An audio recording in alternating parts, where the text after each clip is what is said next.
రంగమూర్తులై మిమ్మల్ని నిన్ను ఎత్తుకొని బుద్ధులాడినందుకైనా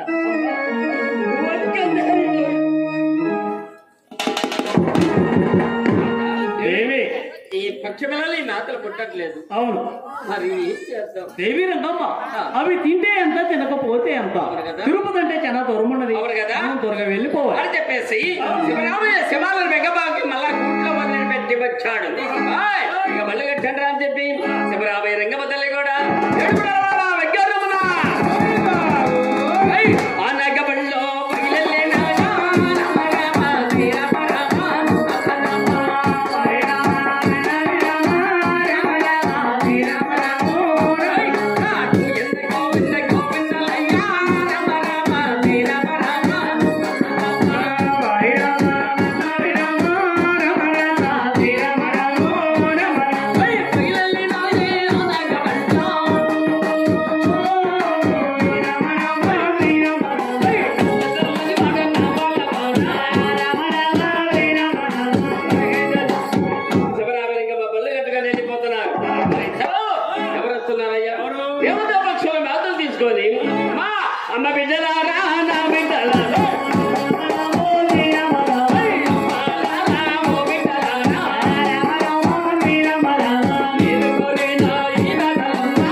ముఖపత్రాలని నా బిడ్డలని బొట్టలు పెట్టుకోది హాయిగా తిరుపతి వెళ్ళిపోతున్నావా?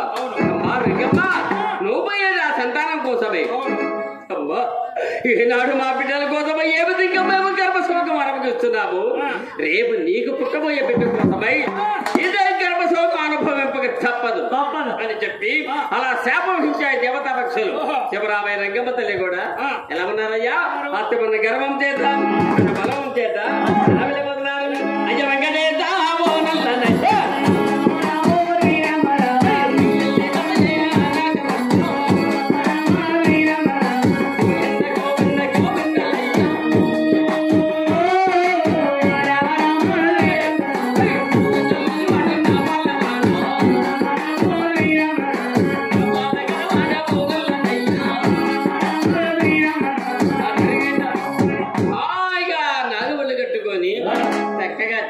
చేరుకున్నారు.